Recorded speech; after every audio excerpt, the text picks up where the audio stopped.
Tag-ulan na naman.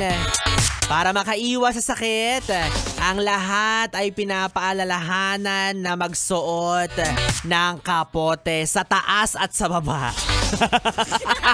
Bakit, B-boy? Okay lang yan para hindi ka magkasakit. Diba? O, bakit? Kasi dapat terno yung kapote na susuotin mo. O, kasi kwento ko lang, share ko lang, no? Kanina si B-boy Bibo, yung nasakyan kong motor, kalahati lang yung kapote na pinasuot sa akin. Kakainis. Buti na nga lang crosswise, hindi lengthwise. Oo, kaya kanina nung pumasok ako, pantaas lang yung binigay sa akin, wala yung pambaba. Sabi ko, kuya, ano na? Mukha bang waterproof yung pantalon ko sa'yo? Okay, pagdating ko din sa opisina, sabi ko, umuulan. Walang naniwala kasi baba ko lang daw yung basa. Kainis! Well, anyways mga yes friend, finally kahit papaano, no, tumila na ang ulan. At naway humupa na ang baha.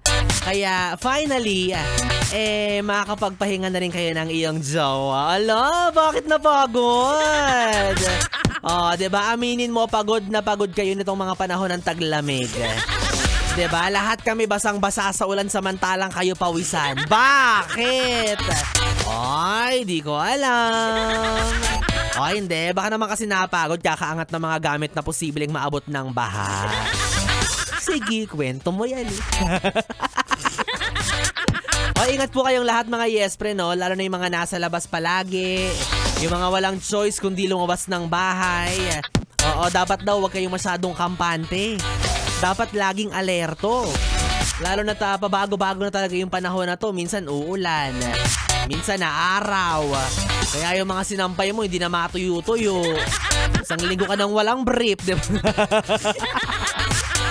Diba ang hirap yung mga sinampay natin nakukulob na rin. Kasi confident ka na maglaba tapos biglang bugs.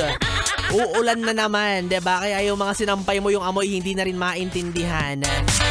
Pero kasi kapag ganitong season din naman mga yes pre, no, sadyang masarap lang minsan yung wala kang ginagawa. Yung tamang tulala, tamang pahila-hilata. Yung tipong parang mas gusto mo lang makipagbanding-bandingan sa mga tao sa paligid mo. Yorn. Halimbawa, sa simpleng kainan ninyong mga magkakamag-anak, di ba? Sa simpleng dinner ninyong pamilya. Banding nang maituturing yung sabay-sabay kayong humihigop ng mainit na sabaw. Ang sarap naman. Hindi naman kaya lalabas kayong magkakaibigan tapos magkakape kayo, diba? Tamang pagsa-social climb lang kahit umuulan. Talagang di mapipigilan, diba? Pwede rin namang nakahilata ka lang kasama yung jowa mo. Sana all. Yung iba dyan nagsisiklib pa sa trabaho para lang makakadal yung jowa nila.